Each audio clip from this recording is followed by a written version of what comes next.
Hey guys, welcome back to the Ghost of Friends YouTube channel. Back with my good friend, Mr. Coach Chris Hayes. How you doing on this Halloween night, sir? Ghost, I'm doing great, buddy. I'm a little bit of different lane than you are on Halloween. We're empty nested, so we kind of came home and like my wife was trying to be a little Mary Poppinish there at the front door for all them little kiddos coming by. She's like, "Oh, it's so sweet," So we were having a good time tonight with the kiddos since we don't have any that are still doing it here at the house because we're all empty nested now. How about yourself? Doing good, man. We got around. I think we were out there for about 2 hours. Started kind of early because we do have a little guy, and Hmm. yeah, they had a blast, man. I do love the neighborhood. They do a really good job with Halloween. A lot of garage setups where music's going on, strobe lights, little things, and then a Sweet. couple of dads that are really trying to scare kids and have some fun with it though. So yeah, Yeah. I like where we're at as far as the old Yeah. Halloween setup. I can dig that. Any guys trying to give a little scare to the kiddos, not being too gruesome or anything like that. I think that's fun for the festivities. That's what it's all about. No, no doubt, man. And so just to see people caring and to see kids on the street running around, carefree, doing their thing. I mean, we live in a crazy world, so just to see it kind of how it was, back when we were running around, it's good to see that. But Yeah. thanks for being here, Coach. Going to talk a little bit about the old SEC and a big weekend coming up. There is some potential for chaos here in the SEC on Saturday. We're going to start with your game, Coach. Game you probably looked at a lot this week, talked about it a lot this week. You broke down, or you had a little segment on your channel about DJ Hmm. Lagway, which was fantastic work. You guys who Hmm. have not watched that yet, go over to Coach Hayes Huddle. Check that out, man. It's really good work. About 20 minutes on DJ. Yeah, spent Yeah. about 20 minutes on them. Tried my best to just talk really kind of in the moment. It's the sample size is from the Kentucky game only because obviously that's where he was best used. I know obviously he was in the week before as well, but didn't really, his passing attempts and yardage was not very high. In fact, in this one, he only had, I think he threw the ball just a little over a dozen times. I think he was like 50%, maybe, 7 of 14, but I think 5 of his 7 completions were explosives, Yep. over 40 yards. And, and he releases the football. He releases a really good ball. I was really wondering to look at him because, I kind of got to not throw anything in your direction just yet, but Marcel Reed really got me excited watching him come in for Connor Wegman against LSU. And I started watching to see if what they were using DJ Lagway for was like a +1 quarterback where they really had him in design runs. Where DJ Lagway hurt him Kentucky anyway with his legs was really from just zone read pulls and from broken pass plays where he just extended the play with his legs. But I think he throws a very good football. I think their offense is beginning to feel a little bit more confidence, and that's something good for them, obviously, with the fact that they're playing over 500 ball right now compared to what the dumpster fire they were at the beginning of the year. So when you got confidence and it continues to breed upon itself, and it's a rivalry game. I mean, if you think of the years past of everything that goes on, as well as I do, it doesn't matter which team's better when it comes to this kind of game. I mean, it's all out. So, that's the thing that always kind of puts the neutralizing effect to me when we go play. We still got to go out and execute. I think we are the better football team, but it comes down to the fact of, us wanting it more and letting our star shine when it comes through. And like I said, out execute and put them away because defense has been playing really well for us. Obviously, we come off the Texas game feeling really good about ourselves defensively, but we're still in that sort of don't know about our offense. We just don't really know what we're going to be able to do going forward. And so it's going to be nice if we could come out against Florida in the cocktail party and be able to execute both offensively and defensively and put a complete game together. Yeah, no doubt. I know that you guys are really excited about the way the defense looked against Texas, and rightfully so. Hmm. But at the same time, you guys have a few question marks about your offense. Now, Hmm. Georgia seems to be getting a lot healthier. Hmm. But speaking on Florida, you kind of mentioned this a little bit. Would you consider them to be overachieving a bit this year, considering a lot of people had them kind of left for dead when the schedule came out, and then with the start that they had, I guess what Mhm. they dropped 2 of their first 3? Yeah, with Graham Mertz getting hurt, I think that was actually a blessing in disguise for Billy Napier. I think that was something that he was really trying hard to look at and say, you know what, I really want to start this kid, but he's really indecisive. He's still young. He's still someone that's going to make mistakes. But now, him getting hurt, I mean, kind of forces the hand. So you put your cards out on the table now, and he's beginning to show. And what's nice about it now is if he does mess up, you can kind of claim it to the fact that he is young. But I think Graham Mertz getting hurt is actually a blessing in disguise for Billy Napier. And now, basically, I kind of thought this is where they would be at, sort of in a, dogfight with everybody they played. Like I said, I really was surprised. I think the week they played Tennessee, Lagway really didn't do very much to hurt, their offense, but he didn't do a lot to help it either. And then, of course, he started shining against Kentucky. So you look at the fight against Tennessee and the loss in overtime.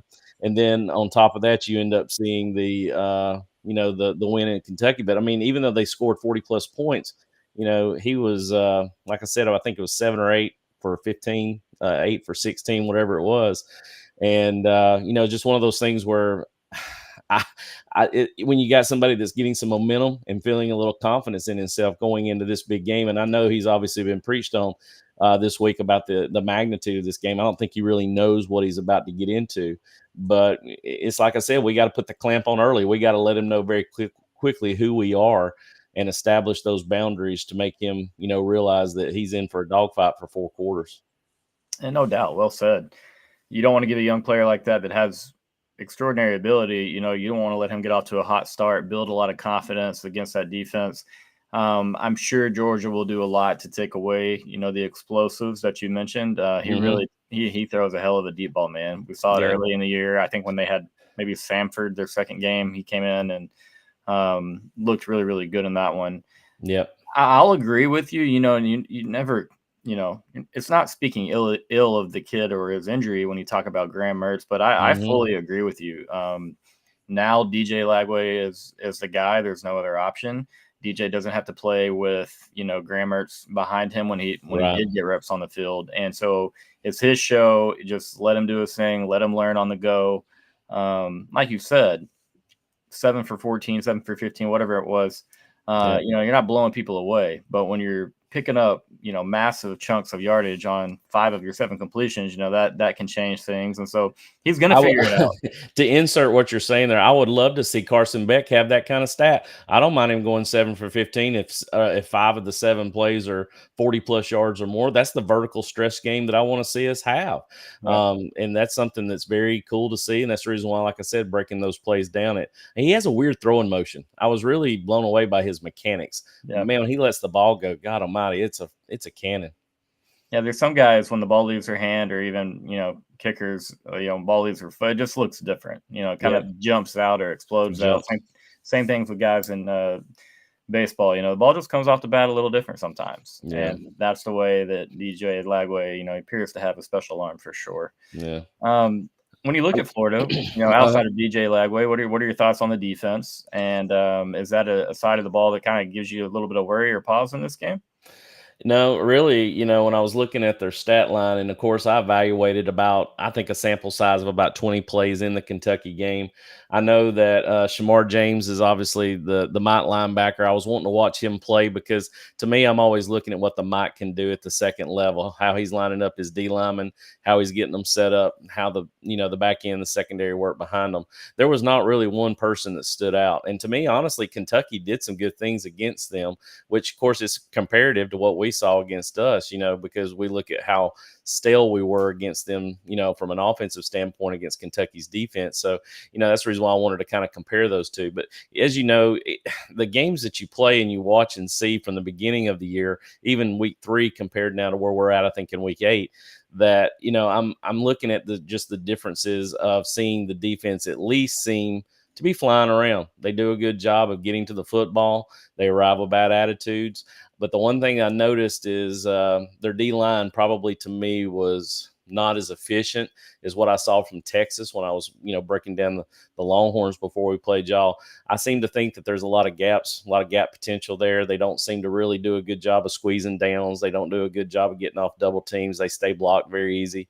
So I think running the football is going to be heavily efficient for us, but it's just going to be a matter of how we match up at that second level with, Shamar and what they do. But again, rivalry game, huge game for them with some momentum coming off their bye week as well. And, it's anybody's game. But I do think we should have an advantage. The problem is sort of the Achilles heel for me to say, hey, we should be taking it to them is because of how inconsistent we've been offensively. So that's what's really kind of got the question mark, has me sort of scratching my head right now, is that, are we going to be able to go out and execute against these guys when we should? But yet, we're struggling to find that identity, it seems, at times. And this is not a week we need to be struggling to find an identity. Yeah, I mean, I think obviously most avenues in this game will lead to a Georgia win, with a lot of those being, probably a double-digit win.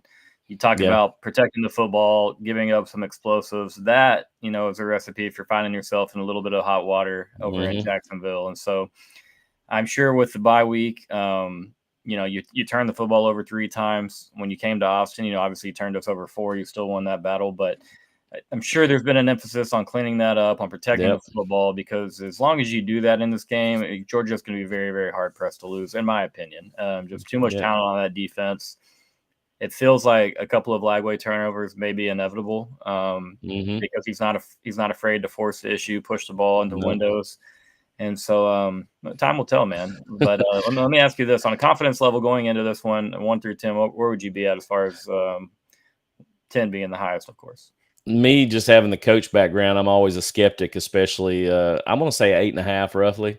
I think it's only because of the offense. I would probably push a 9, north of 9, but it's just where our offense goes. It's getting back into the mindset of our run game. I do think we're going to have a healthy Tate Ratledge back at right guard, which is going to be huge for us, getting him back into the rotation. And I think will be a steady value that we need. I think this is huge too, because when you look at it from ETN standpoint, coming back to his boys, the guys that he left and went over to the other side with, this is going to be a huge emotional game. And that's something that's really an interesting question mark for me, is how he's going to react and adapt to knowing, hey, there's my guys on the other side and now I'm playing against them, and I want to go out there and show out. I want to prove to them why I left and what's important to me, all while trying to overcome that initial emotion of what they're wanting to do to him on the other side too. But we've got to get a good running game established, and it comes down to the fact, if we don't defensively get to Lagway and he has a chance to throw a couple of those explosives and connect and give them some momentum,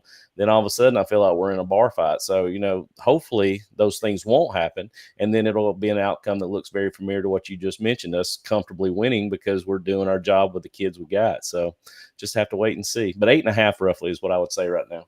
Yeah, I'd say I'm somewhere in that neighborhood as well. I think a lot would have to go right for Florida to hang it with Georgia and beat Georgia in through 4 quarters. Because as we found out, it's a bit of a dogfight. Rivalry game, as you mentioned, of course. Hopefully we'll get them warmed up for you guys the following week. That is what I'm hoping. I'm hoping, to be honest, we beat the will out of them. I'm hoping y'all play about 35 overtimes. Y'all break a new record. Y'all are trading 2-point conversions until the wee hours of Sunday morning. And so, but yeah, that is pretty crazy. When the schedule came out and you looked at it, I just wish I could have put myself in the mindset of a Florida fan for a moment, because November 2nd at Georgia, November 9th at Texas, which obviously I'm not going to give us more credit than you guys. Florida knows what y'all are about. The Texas game, I have no idea what they were thinking about when it came out, but yeah, tough stretch there for the Gators. And I will say that, I feel pretty dang good about it. I'd be surprised if Georgia doesn't win by double digits, but hey, man, that's why they play the game. You coach for a long time, man. You know how it goes sometimes. Yeah, I mean, we had a heated rivalry in high school with a team that every year we played them about week 8, week 9, and where's your ghost costume out there? Nick Weatherby, man, what's up with you, brother? I appreciate you checking in with us. That's one of the kids I used to teach. So I'm glad you checked in. But anyhow, I'm looking at I went off on a tangent there and I forgot. It's like squirrel. What was I talking about? Holy cow. I'm sitting here trying to I remember said what I just. Georgia by double Yeah, digit. the Georgia by double digits. I think the spread right now is roughly 16, 17, if I'm not Mhm. mistaken.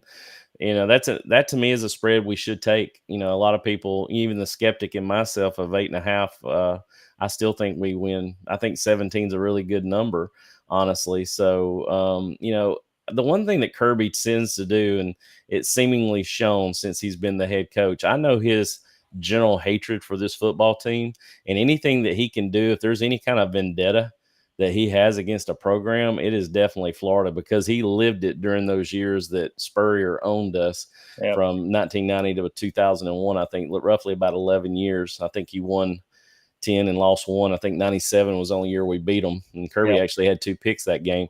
But, I think there's just a genuine, just a pure, authentic hatred that he has for Florida that's completely different than any other team they play.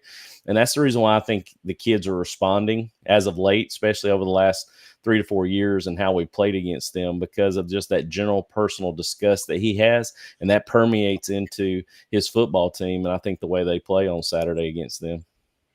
Yeah, you can tell since Kirby got there, it's been a little bit different in that rivalry. Mm-hmm. Not a lot of times where it even feels like Florida has a chance going into that game. 17.5 for whatever, right, 17, whatever the number is. I did lay out a prediction today. I think I had it Georgia winning by 30, or sorry, by 13 or 14, somewhere in that neighborhood. I expect Florida to hang around, play well, but like yourself, my concerns, same with you, with that offense. What do they look like? Yeah. If that offense goes out there and puts together a couple drives early, this one's going to get pretty ugly. You would assume. Yeah, you would. And that's something that's really tough to see, because, a lot of people say, and I feel the same way, that if you establish a good run game, typically that opens up the passing game. And that's something that you want, obviously. But I think what we've done is, honestly, we've gotten in the gun, and just like we did against Alabama in the second half, things we did against Mississippi State, where we just throw the ball around. Let's sling it around a little bit. Yeah. I did hear news today that Anthony Evans, a kid that plays normally a slot, he's a contributor on the offense side of the ball, big punt returner, is out for the game. I don't know when he got hurt. I don't know. Hopefully it's not significant, but heard he's out. But, with losing Colby Young and him in sort of this, this dilemma with the legal ramifications that he's waiting on, and, losing Ra Thomas prior to the beginning of the year, I think, it's like I said, it's just building that consistency. It blows me away that here we are basically in week 7 or 8. And to me, Dylan Bell still hasn't found a place in this offense. Even Dominic Lovett, who I was very high on preseason, thinking that he could be our next 1,000-yard receiver. Yep. And we just don't seemingly have a place for him either. It just doesn't seem like he's clicking the way that I thought he would. And here we have Arian Smith, who I was the lowest on of the 3, and he's the one who's leading our team in receiving yards right now. So, that's the reason why it's so funny that you sit here and evaluate those things day in and day out, and you're just like, everything that we feel, is contradictory to what's actually happening in real time right now. So, like you said, and like I've said, it just comes down to the fact of seeing us execute some gameplay, man. Get the ball vertical, get the ball down the field, let some receivers start getting open, hopefully separating from our defense, and making some big plays for us, getting us excited about our offense again. Yeah, and like you said earlier, Florida is probably going to be pretty gassed up to ETN, and so that's hard. That's the hardest part, honestly, for a football team. A lot of people don't realize when you're a coach, you have to get them over that first, second series hump, because, man, you talking about emotions flowing, man, you got the juices flowing in the first and second series, and you're ready to get the pads hot, ready to start hitting. I mean, my God, it's like trying to call the dogs off. You're sitting there just holding them by the leash, just waiting for them, because they're wanting to get after rear end. And once the dust settles a little bit and you settle them down and you can actually breathe again, that to me is where everything settles in. That's the reason why it drives me nuts when I see tweets after the first or second series of like, oh, we're done, we're terrible, our quarterback's awful. I hear all these comments, and it just makes me want to just scream, because, like, man, you just don't realize everything that's going on, all the small chess moves that take place in just the first and second series, both offensively and defensively. And then that's when things settle in, and why you notice how games begin to take sort of a form even after the second to third series. No, very, very well said. You have offensive coaches and the scripts, defenses, just trying to figure out what offenses are looking to do that day. And with that being said, welcome to the show, Mr. John Smith. How we doing, my man? What's up, people? First, I apologize for my tardiness. We have a Halloween party every year, and it normally is done by around the time you were going to be starting, but we went a little long this evening, so excited to be here. Hey, man, you know you're forgiven, and just appreciate you fitting us in, man. I'll say this. You got any extra Frito pie lying around? Or Man, we had the chili, the Frito pie situation. I made some homemade cornbred. We got a little bit of that left over. Got some leftover nerds. Got some leftover nerds gummy clusters. He's only about 45 minutes away from me, so I can get this house really quick. My Bulldog Bourbon Social Club. This is just water. Right. Left over too. It's a weeknight, of course. Yeah, absolutely. We don't know. We just drink water on a school night. So no, it's good, man. We had a great time. Glad to hear it, man. I hope the kiddos all had a fun, safe night. Boy, yeah, they did. Cool to see kids being kids and getting out there running around. John, Coach and I have been talking a little Georgia, Florida. Right. What are your overall thoughts on this game, Bub? Did you look into it? I've asked him. Yeah. I think so. 1 to 10, the confidence level. Coach was at an 8.5. I was somewhere in that neighborhood as well. Yeah. Any concerns? I think anytime you play in the SEC, you can never be a full 10 unless, you can never be a full 10. I mean, I think you previously maybe if you were playing at Vandy or but now Vandy's tough, so you can never be. So I think 8.5 is probably about right. I think if there is a concern that I have for Georgia and Florida, it's just that Florida doesn't have anything to lose. And anytime you go into these kind of games when a team has a bye week and they don't have anything to lose, and they've got a young, talented quarterback, especially that can use his legs, and in that situation, it's just you just never know what you're going to get. So, but I do think Georgia across the board is outmatching Florida. I loved Reese Davis was on a podcast that I listened to earlier this week where he referred to it as the world's largest outdoor mocktail party because he said Florida's got to get a little better before we can call it a cocktail party again. And that's kind of like how I feel coming into this game. Yeah, man, there was a time back in the day, Urban Meyer versus, Matt Stafford, no Sean teams. You just get real excited for this matchup. And that's kind of telling Coach, it felt like obviously Florida's been overmatched here in this one for quite a while. So 17.5 point spread on this one, John. Would you stay away from that? Would you think that's a pretty accurate number on this one? Yeah, I mean, I think it's close, but here's the situation. A little tip for people who may have a tendency to bet on the Georgia Bulldogs. Kirby Smart does not care about a point spread whatsoever. I mean, the guy has never cared. There's been very few times that I've seen him play a football game where I felt like he wants to run it up. And so I think in this game, especially when you have Tennessee still on the schedule, Ole Miss next week, going to Ole Miss, I think he's going to play pretty conservative. I do think Georgia's going to win the game by 10 plus, but 17.5. I can see Kirby putting the brakes on the game if Georgia jumps out to a lead at halftime. So I'd stay away from the 17.5. I do think it's going to be a fist fight, and I think it's going to be somewhere around maybe like a 14-point ball game myself. Yeah, that's what I had. I think I put out a 13 or 14-point Bulldog win on the timeline today. A lot would have to go wrong for Georgia to really, stress late in the fourth quarter in this game. Mm-hmm. Yeah, agreed. Like you said, no one can be a 10, but it's really, really hard to see Florida beating you guys. But maybe I just have Bulldog whiplash, maybe that's it. Yeah. But as a DC, I'm sitting here thinking, if they run a trick play, I'm thinking when is going to be the trick play? You're going to see something goofy happen during this game because, as John mentioned, they have nothing to lose. They're feeling good about themselves on bye week. There's no telling what we'll see by halftime, even probably with what's going to come out there. With what Billy and the crew they're going to do with them Gators. So we'll have to see. Now, like you just said, Florida's going to have a couple tricks in the bag.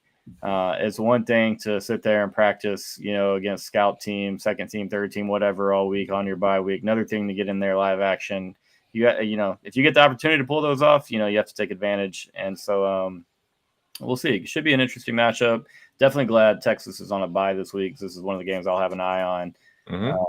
Not hate watching, guys. Not that bitter. Okay, I'll be watching, expecting to see some good football and seeing what that Georgia offense looks like mostly. Well, yeah, Ghost. It's clear it's your first year in the SEC if you're not hate watching. I mean, because just give it a couple years, you're going to be hate watching with everybody. You'll be hate watching. It is what it is. I'm saving all that hate watching for the next time we're going to talk about Columbia, South Carolina. The A&M travels to face the Gamecocks 6:30 Saturday night. Coach, you talked a little about Marcel Reed. A lot of people have talked a little about Marcel Reed since that second half performance against LSU. Do you think South Carolina has a chance in this game? Do you think that 2.5 point spread in favor of A&M, which I think it's climbed up a point and a half today, might be at 3.5 or 4. I haven't checked in a few hours. Yeah, just your initial impression, South Carolina hosting Texas A&M.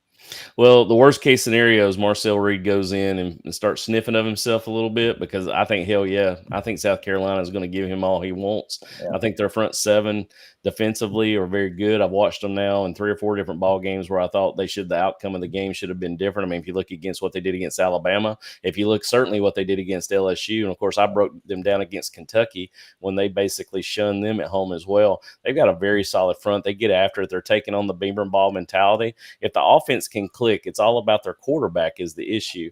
But, I think when you're in, at South Carolina dealing with the sandstorm, I mean, Beamer's got them. If there's a team right now to me that's playing some pretty positive football too, even though I know the outcomes have not been exactly what they wanted in a few of their games, they're still doing some good things. And I think they'll give Texas A&M all they want. And that's the biggest issue, because Texas A&M played so high, and coming out and playing that second half against LSU the way they did, and obviously bringing a different dynamic and bringing in a +1 quarterback, all of a sudden, don't you think South Carolina this week, all they've done is prepare? I remember watching Brian Kelly talking to his DC over there after I think Marcel had made the second touchdown run or give. I think he had given it to Le'Veon Moss for the touchdown, and you could tell he was looking at him going, what are we going to do? And as a DC, I've been in that position. You're like, Coach, I don't know what the hell we can do. I mean, we prepared for Connor Wegman all week. We didn't really prepare for a running quarterback. So now all of a sudden we've got to change the complete dynamic of what we do, and you could tell they were just behind. So, I think South Carolina is going to come prepared. I think it's better for them to be prepared for the +1 quarterback, and then if Connor Wegman has to come back in, that they can definitely adapt to that versus the vice versa. But I still think Marcel's going to do some good things, but I think South Carolina is going to give them all they want. I'm with you in that regard. I think that the matchup comes at a pretty timely spot for South Carolina here, coming off a bye, A&M coming off a tough, emotional, home win over LSU, arguably their biggest win. It was a staple win for them, I feel. And that's at Kyle Field, at least, their biggest win, in my opinion, in SEC history. I get the Alabama win in 2021. It had nothing at stake, essentially, for A&M. They'd already dropped a couple conference games late in September, early October, before they took down the Tide. You want to talk about a long day, guys? Try blowing a 28-7 lead in Dallas inside the fairgrounds to Oklahoma, and then have to drive down to New Braunfels, Texas, about 4.5 hours with traffic, and listen to Texas A&M beat Alabama, walk in the door to your Aggie wife, who's expecting you to be like all uppity and energized and happy for her. Hey, Kelsey, thank you for checking in. Appreciate you. Kelsey, what up, Kelsey? That's our girl, Kelsey. Love Kelsey. Well, Kelsey, you've got some fans. You're welcome here anytime. Appreciate all you Georgia fans that might be in here watching because of these two gentlemen. They do a great job. And for that, I ask you to throw a like on the video for them real quick and easy. And if you have not subscribed to the channel yet, please do so. We talk a lot of SEC football, college football in general. We had a Oregon Ducks guest on, Tuesday night. We're talking a little bit of everybody. But these guys are common occurrences here on the channel, and they'll be back on. So y'all Dogs fan, give us a subscribe if you haven't. It's a lot of fun talking ball with them, and y'all are fun in the chat too. Evan, if you're still watching, buddy, you're quiet tonight, man. Come on, Evan. Where's Evan? I'll get Evan back in here. Evan said, "How much does John pay you to be a guest on the show? I'll double it for the episode." Evan, he saw you weren't on, man, and he bounced. John. We'll get him back in here. Just give me a second. We'll get Evan back. He was probably like, "Oh, it's just Hayes in there. Oh, I'm gone. I'm gonna go somewhere else." No, Evan only comes to harass me is really why he comes into the chat. So I like Evan. He shoots with fire. You know, he's not playing around. That's a good dude. Fun interactions on Twitter. But yeah, Coach John, going back to South Carolina real quick. And John, I'm going to get your thoughts, of course, on this one. But for me, it feels like, as you said, Coach, like South Carolina is not going to let Marcel Reed dance around. They're going to try to eliminate him before he gets started because he's pretty elite in the open field. At least he was Saturday night. Looked really, really, really good. And then earlier in the year when they traveled to the Swamp and faced Florida, he had a pretty dirty juke. I don't know if you guys remember that, but point is he's nasty in the open field. South Carolina's best bet is to force Marcel to beat them with his throwing arm. the football. Yeah. John, what about you, brother? A&M really impressing you of late? What are your thoughts on this game? Yeah, I mean, A&M is very impressive, right? So this is a team that is built on running the ball on defense. A top 10, top 15 run game, a top 10, top 15 defense. South Carolina, here's what I'll say. South Carolina, so I was looking at some stats earlier this week when I was looking into these games, and South Carolina is top 15 in all defensive categories, including rush yards per game, pass yards per game, points per game allowed, yards per play. Like you go down the list, South Carolina has a really good defense. They do. And I think when you have this kind of situation where South Carolina has a really good defense, Texas A&M had to go to the well on their surprise with Marcel Reed. And, and South Carolina now has had time to prepare for this, right? And so the question is going to be, what adjustments can Texas A&M make versus a really good South Carolina defense on the road, to actually continue some of that momentum and some of that magic from Marcel Reed. Because I'll tell you, my opinion is Marcel Reed's gonna have to throw the ball to win this game. Marcel Reed's there's not gonna be the element of surprise that you had versus LSU anymore. And South Carolina has shown, they've played some really good offenses. They played Ole Miss, they played Alabama, they played LSU, right? And I think at the end of the day, I could very well see South Carolina winning this football game. Could very well see South Carolina win this football game. Yeah, I agree, Evan. I think South Carolina money line could be a good pick for this game. Mostly because you've seen South Carolina outside of that Ole Miss, that complete dud versus Ole Miss.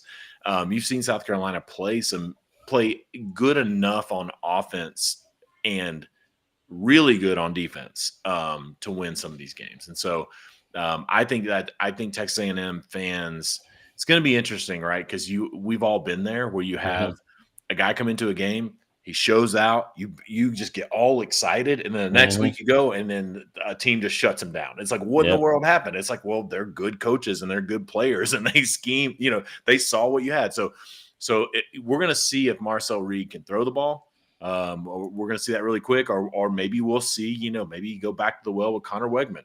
Maybe you throw another little wrinkle at him. But I think Mike Elko and team are going to have to do something to not just lean on the second half game plan that they had versus LSU, because I just don't think it's going to work versus South Carolina.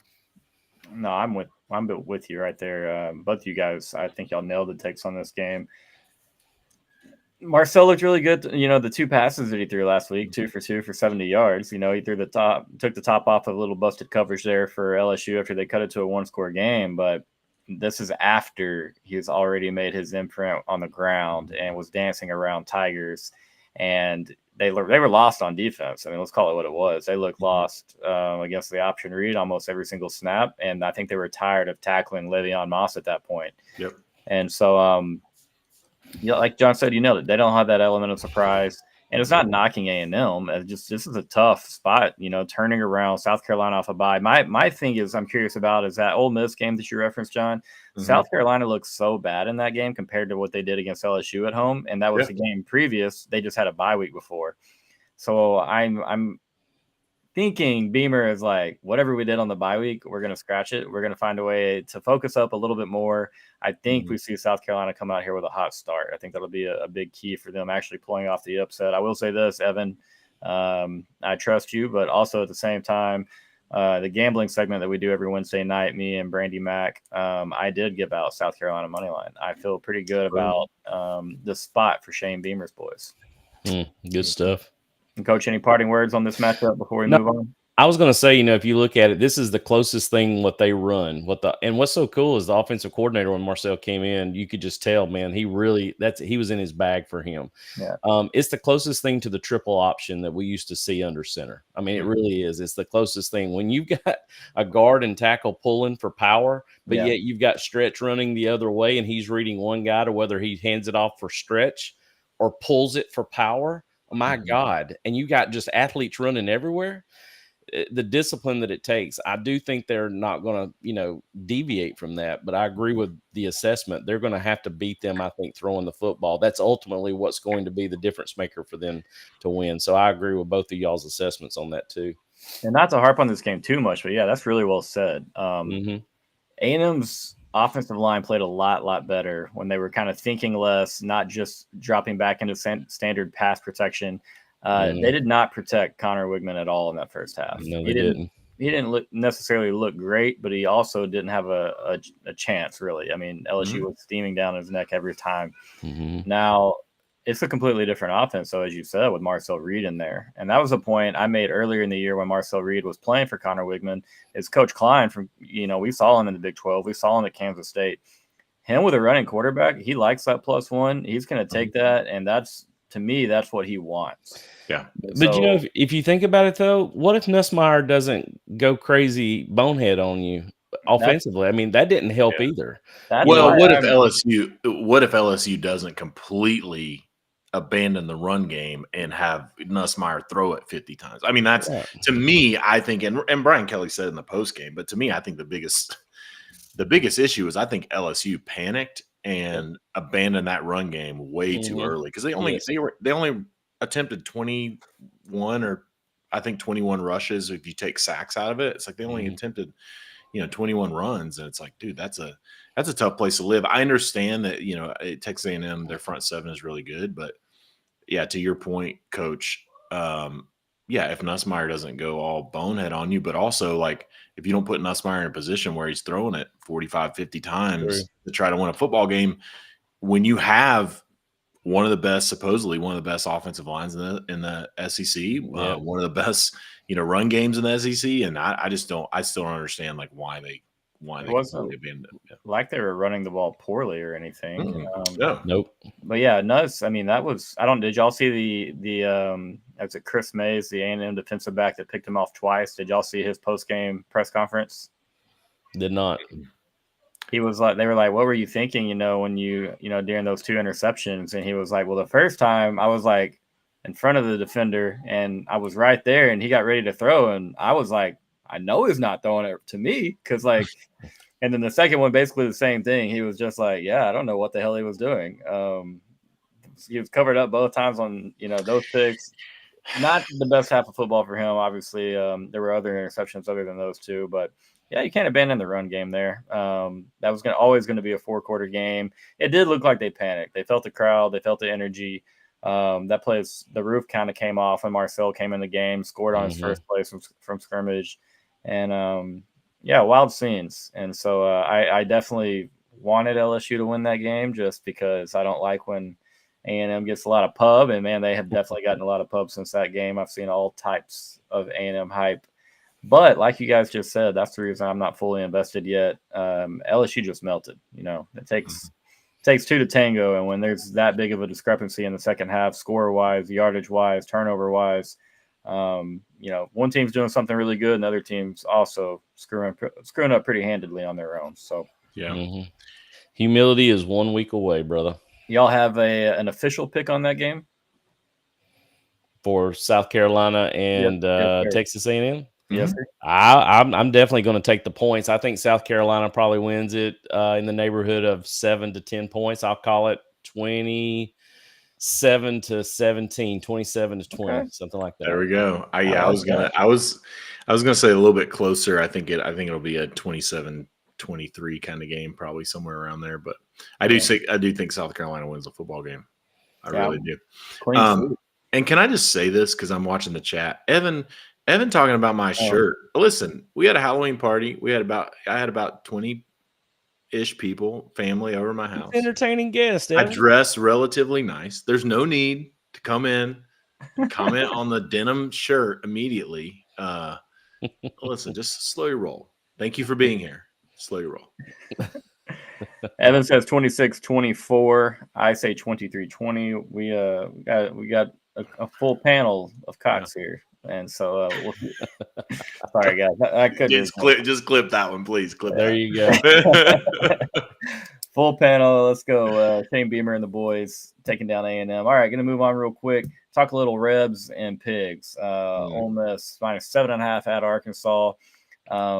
Not really sure what team or what Arkansas team is going to show up week in and week out. Looked terrible at home the week before against LSU, and then curb stomp Mississippi State, which, to be fair, it's Mississippi State. But what are y'all's thoughts on Lane Kiffin traveling to see Pittman's boys over there?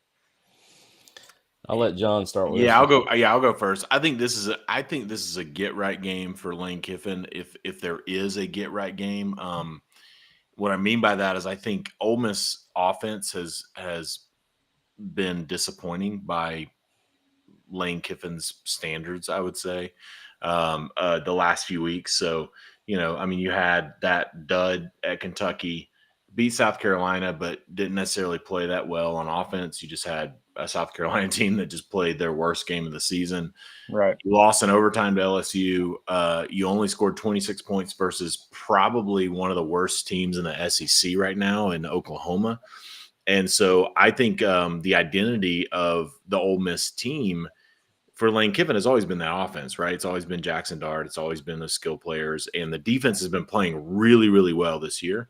But I think this has to be the game, if there's going to be a game that you get right, because you've got Georgia in 2 weeks.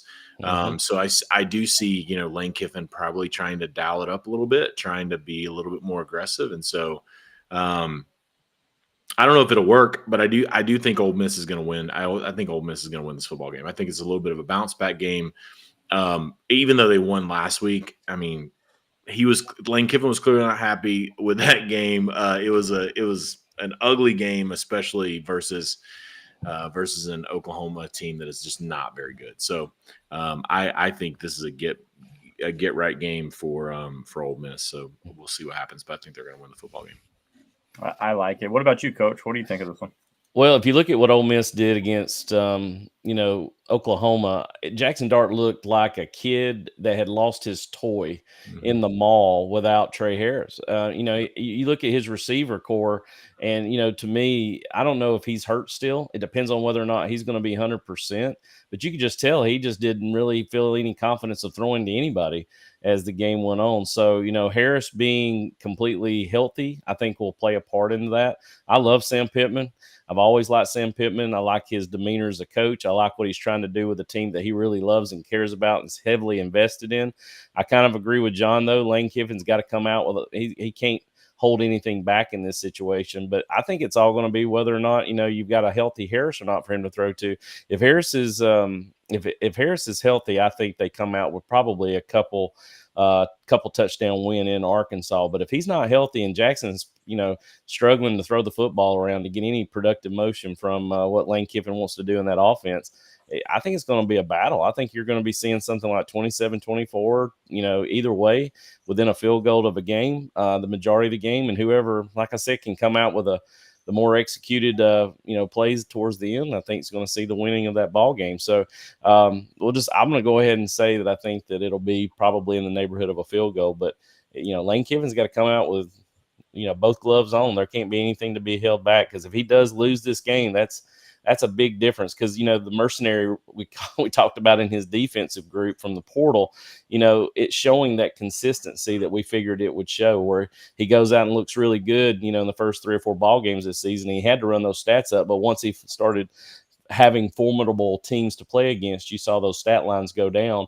and then you just have those up and down games and things of that nature. So I do think that just depending on the consistency of what he sees against those Razorbacks on Saturday and who's healthy could be the determining factor whether they win or lose. But I think if Harris is healthy and Jackson Dart can get him back involved, that they do probably pull away by 10 to 14 points is what I'm thinking in Arkansas. I caught some flack for giving Ole Miss 37 points in this game when I did predictions today. A lot of people were like, I had it 37-20, and a lot of people were harping on me a little bit. A few Razorbacks found my account for the first time. I'm with you guys as far as Kiffin. You don't have another mulligan left if you're Ole Miss. No offense, Mike. You said they have a ceiling of 10 wins. Well, they played 12 regular season games and they've lost twice. So you are absolutely correct on that. They've got to show up here. I don't think you want to let that game get deep into the second half in a battle with Taylor Green and Arkansas. Petrino kind of has Taylor playing a little bit more free right now. The way that he lit Mississippi State up, I think, it'll be easy to fire up what has been a pretty dang good Ole Miss defense as far as getting them ready for this game. And so, yeah, Trey Harris's health is huge. That's obviously Dark's favorite target. He's had some massive games this year. Even when they lost to Kentucky, I think Trey felt like he had like 15 catches and 100 yards. They looked his way every time. Well, isn't Trey leading the SEC in receiving yards right now, or second right now? I mean, he's at the top of the list receiving yards, isn't he? Even being hurt one game. He's got to be. I know he's up there. I know he's up there pretty high. I like Ole Miss to show up in here, handle business. They have to play better football. I liked Oklahoma against them last week because they have looked sloppy, not as far as winning, but covering. And a lot of people gave me hell, man, because I gave Oklahoma 17 points last week. So when Oklahoma had 14 in the first half, I was feeling pretty dang smart. And then those rascals couldn't even score 3 in the last 35 minutes of play. Yeah, Evan just brought up too. That's the other one I forgot about that I was wanting to talk about was Walter Nolan. He actually got hurt too, but I don't know his extent of his health either. That's a big miss if he's not able to play this week either. Yeah, Nolan's a stud, man. I'll never forget that recruitment. Yeah. Yeah.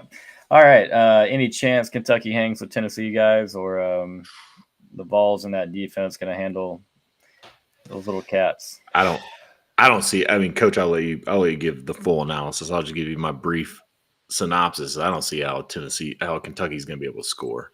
I just don't. That Tennessee defense is legit. They're for real, and that Kentucky offense is just not. So I don't see how Kentucky's going to be able to score enough to stay in this one. John, you like what you're seeing out of Knoxville right now, don't you?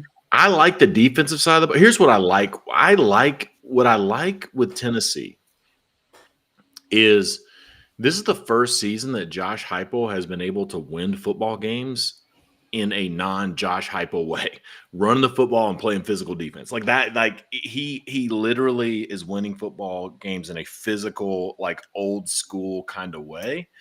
And so I like that because I think it is what's happened to Josh Heupel has been Kirby Smart is a good example of this. Nick Saban, except for, I guess that 2022 year, a lot of the defensive minds in the SEC have figured out the Josh Heupel offense. So if you can go out there with a top 10 defense and you can run the football and you can play physical up front, that's hard for anybody to scheme against. That's just literally grown man football. And so that's the way Tennessee has been playing and how they've been winning some of these games. And so I do like that.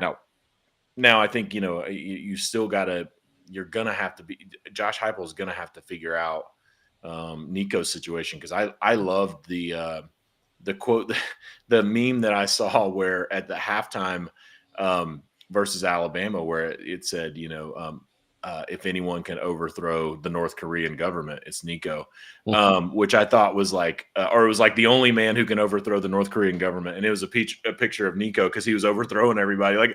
I think he's got to figure that out, because he had a lot of open receivers that he just couldn't connect with. And I think that game versus Alabama could have been ugly if he could have dialed some of those in. Yeah. I was going to say kind of ditto to what John said. That's a perfect cocktail for what makes me really worry about Tennessee and about, we got, Ole Miss, and then we got, I think Tennessee November 16th. Yeah. November 16th. So, that's something that really bothers me because Josh Heupel has kind of figured that out. Hey, running the football, having a solid defense, running the football, establishing time of possession, eating up a lot of clock, but then being efficient when you do throw the football, all of a sudden that is a recipe for some very productive, very solid football. And if he continues that, I think he's going to see some success. So to answer your question about what they do against Kentucky, to me, Kentucky's at this point, you want to see your team getting better each week. I think Kentucky's getting worse each week. And it just seems like they're going downhill as Tennessee's beginning to build off some momentum of what they're doing. It's just, like I said, establishing some consistency for Nico, putting him in plays to give him some better comfort in what he's wanting to do to, get him established, completing some footballs and getting the ball downfield and continue what they're talking about. Like John said, as long as they're running the football efficiently, which they should. I mean, at running back, what's his name? Dylan Sampson. Yeah, the Sampson kid. I want to say Samuels always, but he's legit, Sampson is a legit running back, and like I said, their defense has been solid all year long. So, yeah, Sampson for my money, and I know I know it's controversial to say who's the best, but I think Dylan Sampson and that Genty kid from Boise State, for my money, are the two best running backs in college football. I legitimately believe that. I think Dylan Sampson is that good. He's a stud, man. He's been really impressive of late. Yeah. Now, Josh Heupel, he comes into the SEC. He has a bunch of high-flying offenses, but he's conceding a ton of points. Mm-hmm. And you look at, obviously, what you guys just talked about there now. They run the football. They play good defense. It looks a lot different. Results are better.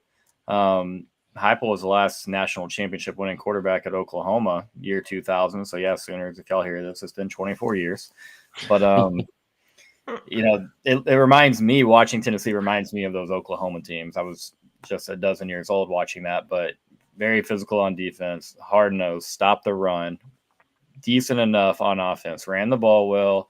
Now, that Heupel in Oklahoma scored 63 on us that year. So don't let me sit here and act like we shut them down. Hey, Mac, hope you're doing all right. Good luck to your Sooners this week. Mac, I'm not being a troll, okay, when I ask you this. Mac's a Sooner. Mac, do you guys make a bowl game? I'm not being mean. I'm just asking. You're talking about Maine, then you're talking about what? Alabama, Missouri, Ole Miss, Alabama, Missouri, LSU. I don't know if that's the correct order, but I'm curious what you have to say, Mac. So, I don't know. It's gonna be sweaty. That Oklahoma, Missouri game, that'll be something. But all right, one more SEC game to talk to. I'm with you guys. I think Kentucky's terrible. Tennessee rolls them. Mark Stoops probably should have refused to go back to Lexington once he, landed in College Station. But hey, Auburn, a 7-point favorite over Vanderbilt. Does that make any sense to you, gentlemen? No. Coach, I'll let you take this one first. They're in Jordan here, right? Mm-hmm. They are. That's the only thing I can think of that gives them any kind of advantage whatsoever. I think right now, honestly, they could be at midfield, fighting over, like I've said, two mules fighting over a turnip. My thing is just with what Vanderbilt is doing, they're playing very scrappy offense. They're doing some things that really cause defenses to be guessing a lot. And if they're not sound, it really does exploit what they do. But offensively, that's what's been sort of the Achilles heel for Auburn as well. And they can't seem to what you got over there? Evan calls it the Ivy League of the South. Yeah, and that's the thing about it is get on the Vanderbilt train. As much as I have sort of this, I really just say it. I have a hatred for Auburn. I really can't stand them at all. And they're sort of my little pebble in the shoe always. So I really would love to see Vanderbilt go in and take care of business and actually win by 7 or 10, roughly. The only thing that I think gives any Auburn advantage whatsoever is it is very hard to play in Jordan-Hare Stadium, and that's something that Vanderbilt may not be used to, so we'll see. Coach, last year, Diego Pavia took New Mexico State in there and won the football game by 21 points. I know. I mean, are we being serious right now with this? Jordan-Hare, Ghost, I know Texas is new to the SEC. You'll find out very quickly. There is Auburn voodoo in November in Jordan-Hare. Weird things happen. Georgia and Auburn used to play the Deep South's oldest rivalry in November, yeah. in Yep. Jordan-Hare, and then Gus Malzahn pitched a fit because he didn't like playing Georgia and Alabama in back-to-back weeks. And even though it wasn't back-to-back weeks, even though there was usually an FCS game in between the two, but he Yeah. pitched a fit, and Georgia capitulated, and now the game got moved to October or whenever it's played. But I did not realize that. yeah, so this used to be Georgia and Auburn used to be. It was like it was deep into November. It was the 10th game of the year usually. Mm-hmm. And man, and there was going to Jordan-Hare was honestly like it was terrifying. And it wasn't in Auburn, it didn't matter. Like it's the same reason it's the Iron Bowl, right? Where Mm-hmm. Alabama, for whatever reason, I mean, you saw it with you saw they had 4th and 31, last year where Yep. they had to literally have a miracle play for Alabama to win the football game in Jordan-Hare. Like stuff just happens with Auburn. But I will say, like Diego Pavia literally took New Mexico State into that building and won a football game in November last year, November the 18th last year. Yep. And so I don't get the spread. I think to Coach's point, it is because it's probably in Jordan-Hare, and it is because Auburn is pretty good in Jordan-Hare in November. But when I saw what that kid did to Auburn last year, and then I see what he's doing at Vandy, I mean, I would take Vanderbilt in this game. Even though I do think Auburn's defense is playing a lot better than people get credit for. And I don't know that Vanderbilt is playing as good as people give them credit for. No offense to Texas or Alabama, but I do think there is like a little bit of you got to give Vanderbilt some credit, but those two teams did not play as well as they could have, especially in the turnover margin and things like that. But that being said, I mean, yeah, I don't get it. I don't get it when Diego Pavia, the quarterback everyone's talking about, the guy who's carrying this Vanderbilt team on his shoulders, literally carried a New Mexico State team into there last year and won a football game, and you're telling me he can't do it with this one? I mean, and they're one win away from bowl eligibility. Oh, Like, yeah. Yeah, No, that's the reason why I said I was saying the reason why they have the 7-point spread was only because they're at home. I still want Vanderbilt to whoop that ass. I said, I know what that feels like in November. I mean, I've seen too many.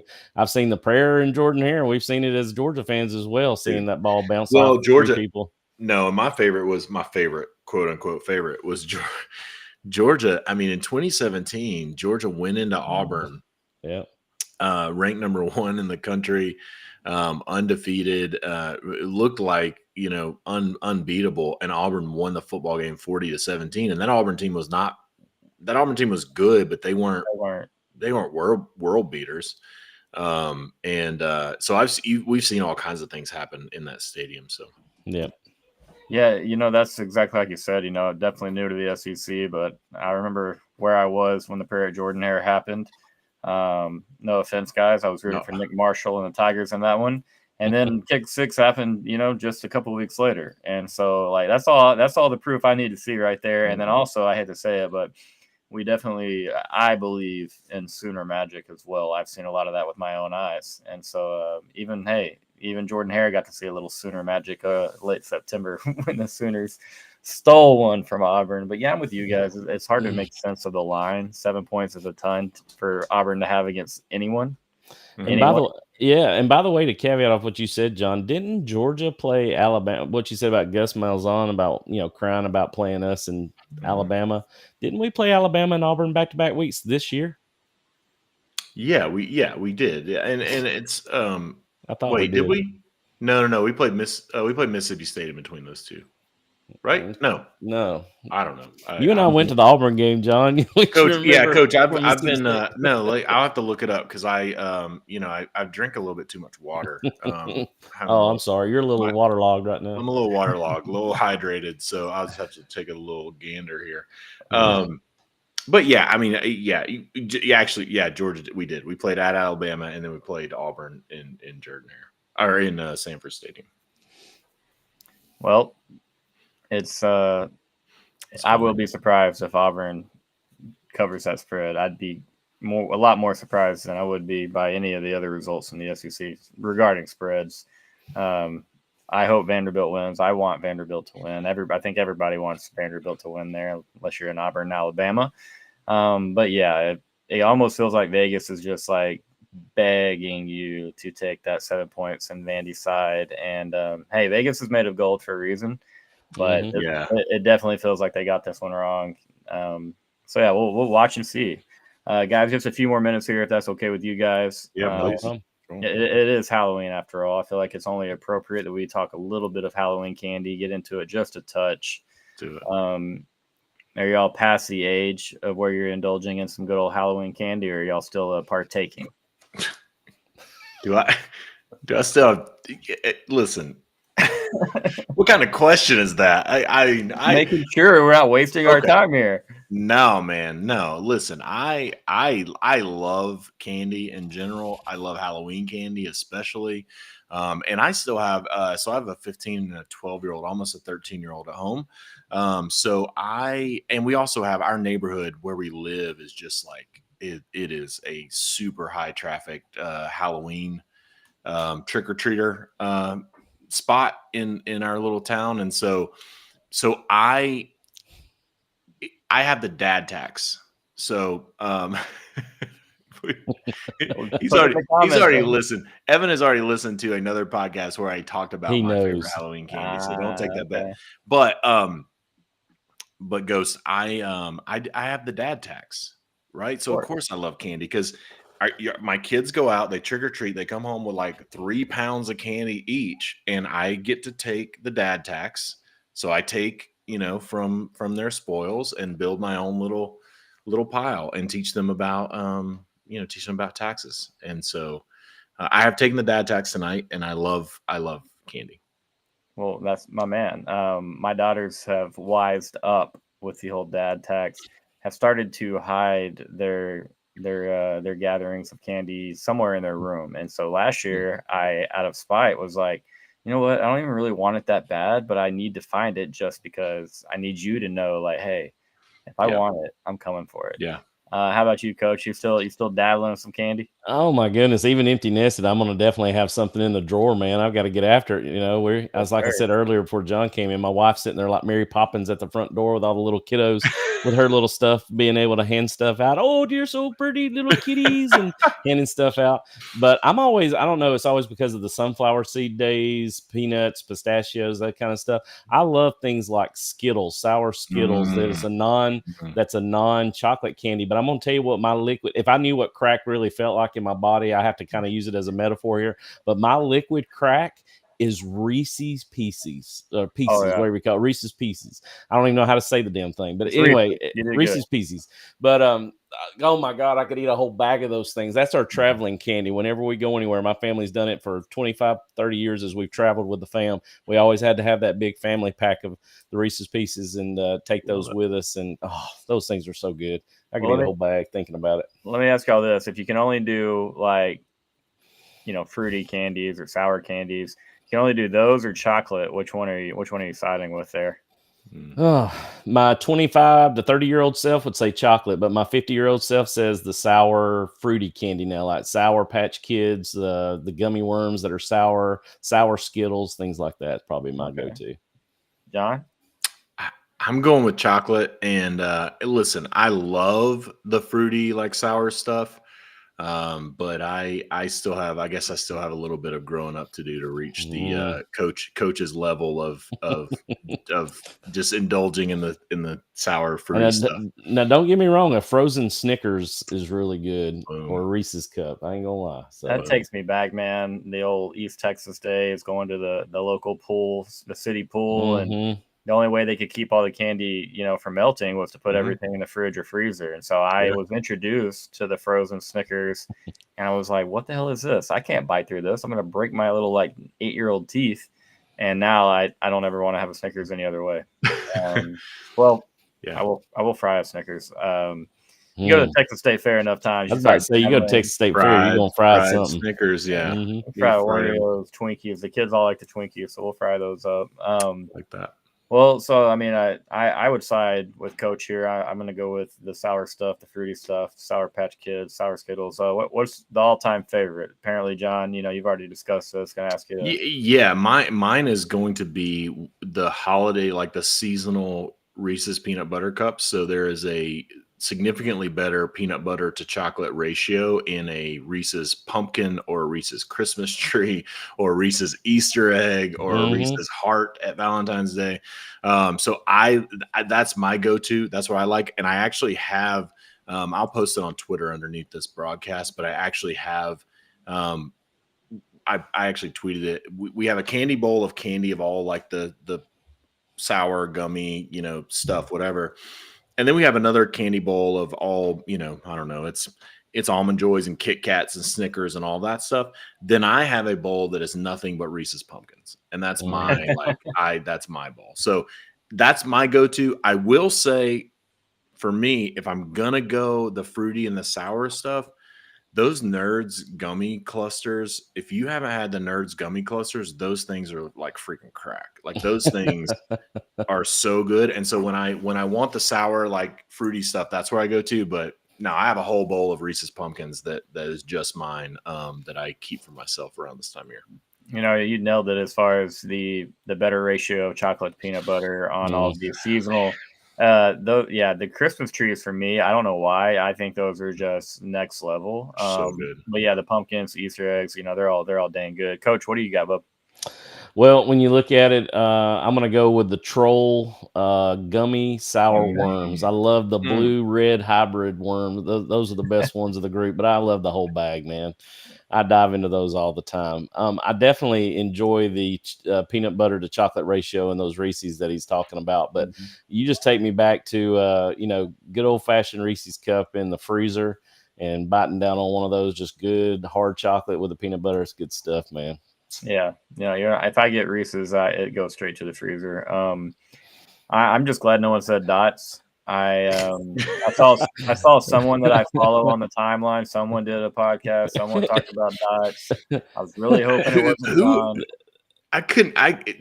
Whoever would say Dots is the best candy in any scenario is a freaking monster. I mean, probably like serial killer level stuff. Like that's my mother-in-law's favorite candy. And so when all of my kids get them at Halloween, they all put all 3 or 4 or 5 boxes each they get. So she just has like a little Dots shelf up there where we have all these Dots. When we see her, Thanksgiving, we'll give her some Dots. That's the only person I've ever known in life that eats them. Like they're awful. They taste like medicine. I still haven't figured out from my elementary school days what that stuff was in the orange cellophane package that had no labeling on it that I used to get for a Halloween candy. I was like, I never ate that stuff. I was so scared. It ended up becoming like a doorstop. Wasn't it? The years went. Wasn't that like the peanut butter stuff? It was peanut butter. I have no idea what those are either. It scared me to death. My mom would take all that out and just throw it away. She's like, son, you ain't eating this with that nothing on it. But I still couldn't figure out what that was. Never have, really. Oh, that's good stuff, man. If I had to pick a favorite, that's really, really hard. Now, Coach, I'm with you on the sour Skittles, man. Let me tell you something. The sour Skittles, it's an elite candy for me. It's way up at the very top of the list. But I just don't see it very often at Halloween. So I'm gonna go away from that one. I'm dang sure not candy corn. I don't know. It might just be the simple pumpkin Reese's too, man. I hate to piggyback you there, John, but no, it's a classic, man. It never fails. Yeah, I mean, chocolate and peanut butter. Listen, if you're gonna go the chocolate direction, I mean, it's not much better than chocolate and peanut butter at the right ratios. It reminds me of I think it reminds me of Christmas. If you have people in your life who make those Buckeyes, or you buy those Buckeyes, the peanut butter in the middle and they're dipped and covered in chocolate. Yeah. It reminds me of that kind of ratio, which I think also really helps. And so, but yeah, I mean, I want to go as soon as we're done. I'm going to hit, the candy bowl sitting on a dining room table in here and just grab a handful of all of it and have a little nightcap. Yeah, I'm excited. The kids and wife came in like halfway through the show, and so I'm excited to see what we've got, man. Time to go through it all, and hopefully they haven't told my little man about the old tax to where he's hiding his bucket as well. Well, trick or treat, man. Is there a Halloween candy that you despise, you refuse to eat? Now, I know we just talked about Dots. Is there one that works for you? I am probably going to make some people very unhappy, but I am not an Almond Joy person. I do not like Almond Joys at all. Anything coconut based, We'll see him. Absolutely. What's the other one? It's Almond Joys, and what's the other one that used to come out with it? That was Mounds. Mounds. All that. That's terrible for me. I'm not a coconut guy either. Almond Joy would be my pick as well. Worse than Dots. I cannot do coconut whatsoever. Interesting. Mine's going to be, and this might make people mad too, but mine's going to be like a lot of the old school candy. So like Tootsie Rolls, like anything that any candy that you have to chew on for more than like 30 seconds to actually get down. You know what I mean?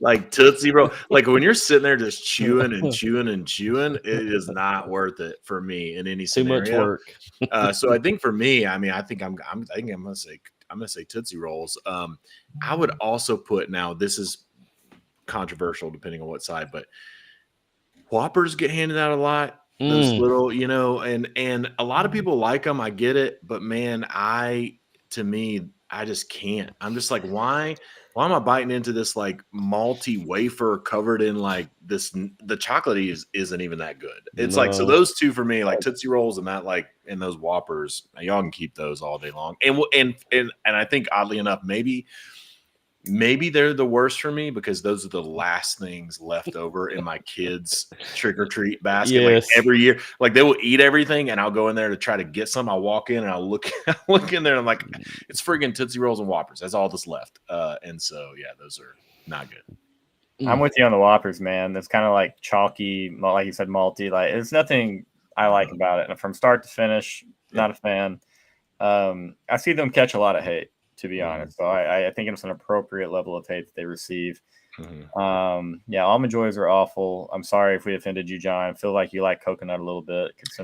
I like coconut, but that's because we grew up. My mom loves coconut, and we grew up with her making like coconut cakes and coconut pie and stuff like that. So I do like Almond Joy. I will say it's not my favorite. It's my middle brother.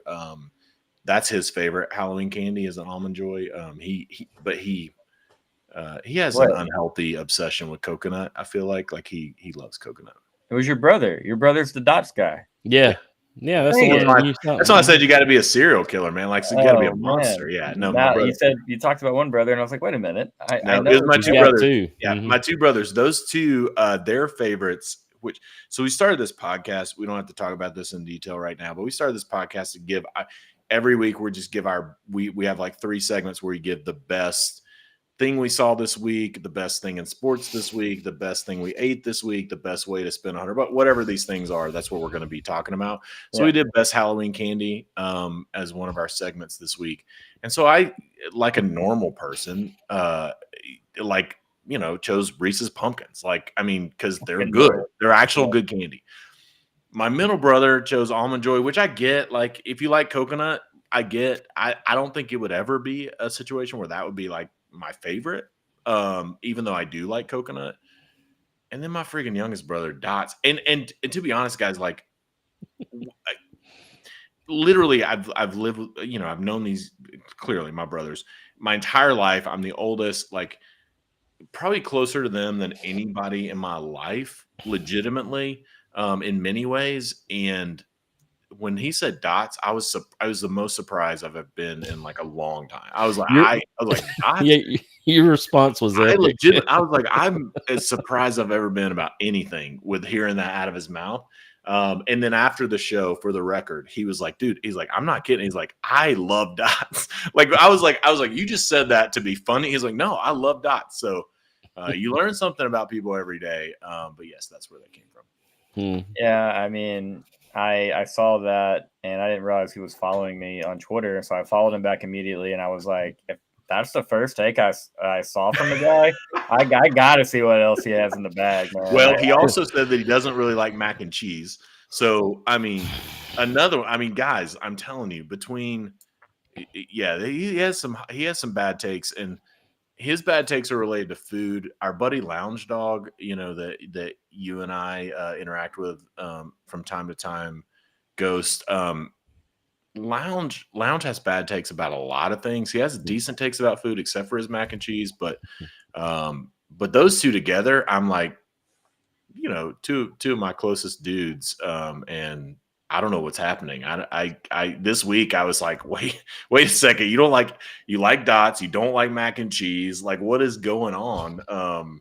So yeah. Sounds like So my good luck. like, So good luck between him and Lounge. You're going to see a lot of bad takes on your timeline. Is guess what I'm saying. I mean, I will say that we can never let Lounge's macaroni picture fade away. You know, it must always be relevant. We must recycle that, use that often. There are a lot of pictures that I take that no one forces you to hit post. So, like, when it ends up on the timeline, it's like, dude, you chose to post that picture. He posted the Lincoln Riley of macaroni pictures. Like, that's, the Lincoln Riley, that brisket pic. It won't die. It won't die. The mac and cheese photo will never die. Good. That is glad to hear. I'm glad to hear it, man. Lounger's he's great. He was a great sport about that because he definitely caught some flack, man. Good times. Gentlemen, any parting words via, regarding SEC football or even Halloween candy before we let you kind gentlemen out of here? No, just have to give a go Dogs. And, like I said, it's great to be a college football fan, watching what we've been able to see over this year, to see some of the teams we thought were going to do well that didn't, and some teams that we thought that were going to be the same that have really shined. So it's going to be great to see some good football this weekend, and hopefully see our team come out on top. I actually like what we did last week, like you're getting to do this week, where you get back and don't have any anxiety or angst or anything like that. You get to just sit around, and as John would like to say, and just kind of hate everybody, but yet, watch football and enjoy it without any extra pressures. So no, bye weeks. Yeah, enjoy the bye week. Hate watching on the bye week is one of my favorite things to do. Just hoping that everybody loses. Praying for the meteor, all the things. I will say I'm going to give you a prognostication here on October the 31st.